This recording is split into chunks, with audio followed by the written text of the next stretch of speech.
일본의 다카하시 요이치라는 분이 있습니다.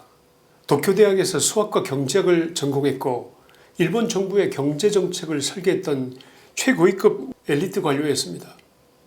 고이즈미 주니치로 내각과 아베 신조 1차 내각에서 경제정책 수립에 참여했고 스가 요시히데 내각에서도 내각 관방에 참여함으로써 일본 보수정권의 핵심 경제 브레인 역할을 했던 분입니다. 이분이 우리나라에 대해서 섬뜩한 진단을 내놓았습니다. 한국은 이미 자유민주주의 진영인 블루팀을 이탈해 중국과 북한 중심의 레드팀으로 넘어갔다. 한국의 민주주의는 자정 능력을 상실했으며 사법부와 언론, 심지어 선거 시스템까지도 중국의 입김과 조작 의혹에서 자유롭지 못하다. 요즘에 제 영상들은 일본어를 포함한 최소 5개의 언어로 자막을 올리다 보니 일본에 사시는 한국분들은 물론 일본인들 일부도 저 영상을 구독하고 계십니다. 얼마 전 제 유튜브 영상에 일본 구독자의 이런 댓글이 달렸는데 바로 이분의 댓글 덕분에 다카하시 요이치라는 분을 제가 찾아보게 됐고 그분이 한국에 대한 어떤 경고를 했는지 그 내용을 접하게 됐습니다. 그분의 제 영상 댓글을 번역해서 잠시 읽어드리겠습니다. 선생님 안녕하십니까? 매번 시청하고 있습니다. 국제정치평론으로 유명한 일본의 다카하시 요이치 씨는 한국이 자유민주주의를 회복하기에는 이미 늦었다고 말하고 있습니다. 그 이유는 선거 시스템, 사법, 치안경찰, 국군의 장악, 중국의 지배경제 등과 더불어 입법부인 국회, 언론, 금융기관 등이 거의 완전히 중국의 관리하에 있다고 지적하면서 이것들을 원점으로 되돌릴 수 있는 유일한 기회인 선거 시스템마저 중국의 지배하에 있다. 이렇게 단언했습니다. 매우 안타깝게 생각합니다. 한국은 귀중한 자유를 순차적으로 억압당하고 있는 단계에 있다고 할 수 있겠습니다.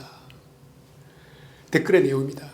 여러분 혹시 외국인으로부터 이런 말을 들으시니 기분이 어떠십니까? 더 실감이 나지 않으십니까? 특히 이것들을 원점으로 되돌릴 수 있는 유일한 기회인 선거 시스템마저 중국의 지배하에 있다고 단언했다라는 이 대목에서 이미 알고 있는 사실이지만 새삼 가슴이 싸하면서 저절로 탄식이 나오는 것 같은데 혹시 여러분도 저와 같은 마음이십니까? 트럼프 대통령의 말도 잠시 들어보겠습니다. 트럼프는 자신의 SNS 게시물에 제가 읽어드릴 다음 글을 첨부했습니다.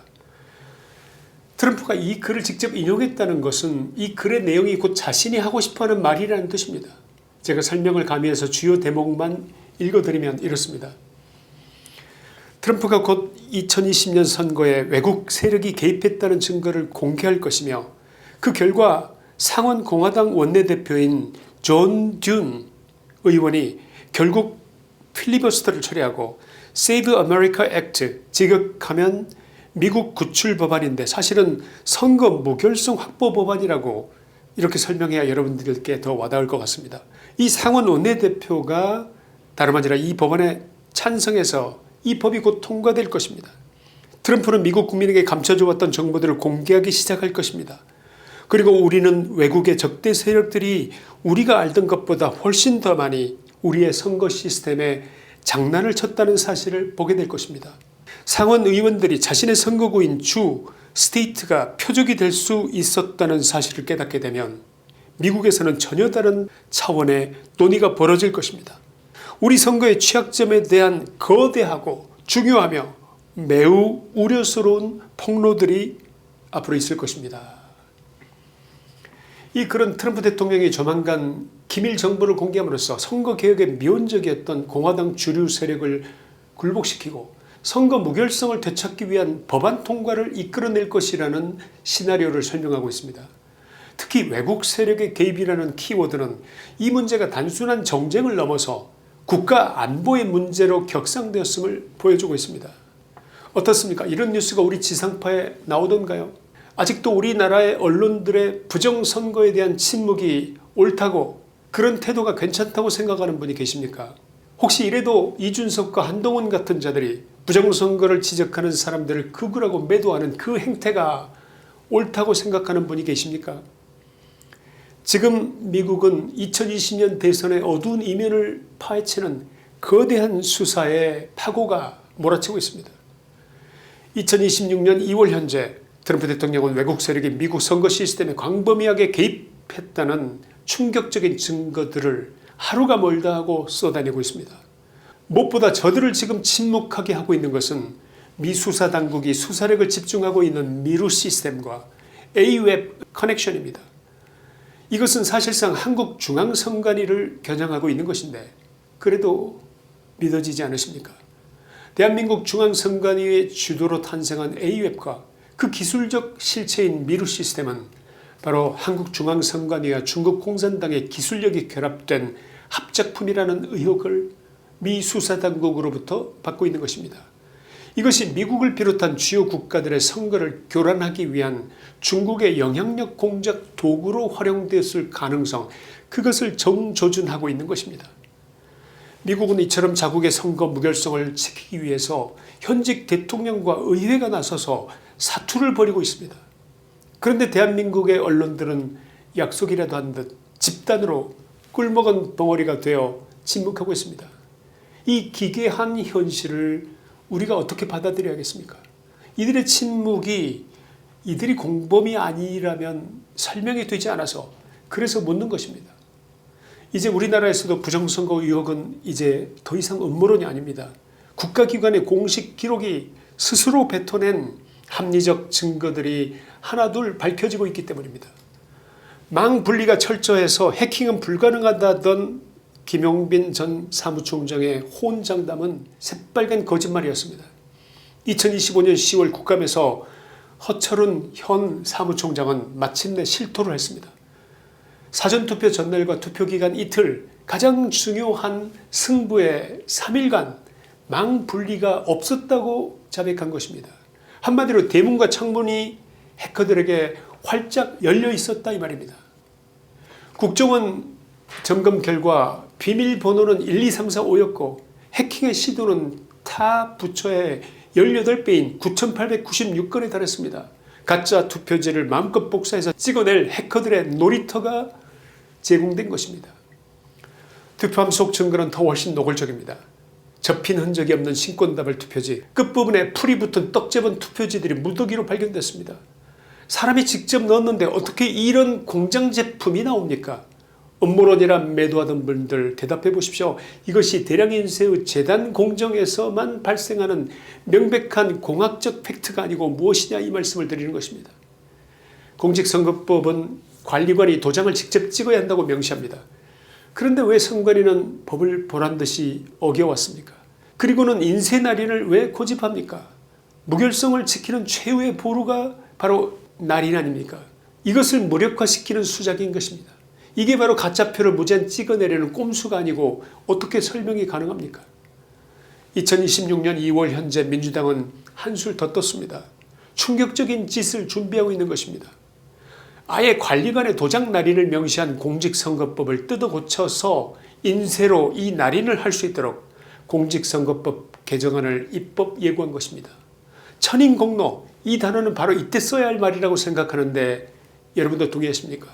도둑이 남의 집을 부수고 들어오다가 발각되자 이제는 아예 대문을 잠그지 못하게 대문을 열어두는 것을 법으로 만들겠다는 것입니다.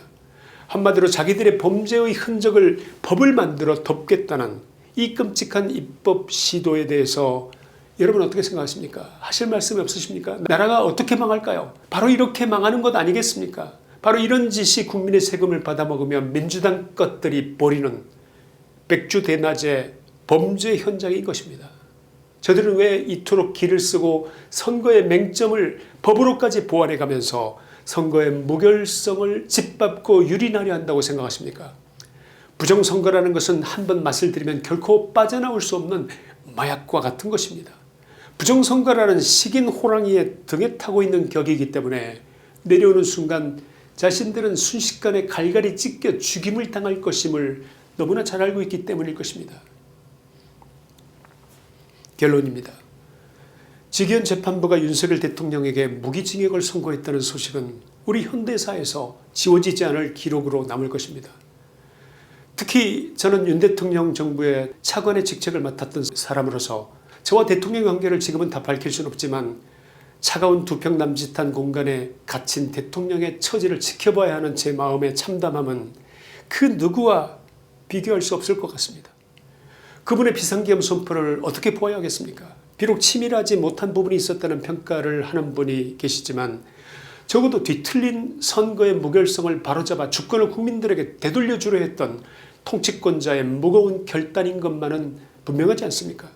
국가 시스템을 무력화하려는 세력에 맞서 나라의 근간을 지키고자 했던 헌법적 저항이었다고 저는 그렇게 믿습니다. 다행히 그 희생은 헛되지 않았다고 생각합니다. 잠자던 2030 세대가 마침내 진실에 눈을 떴기 때문입니다.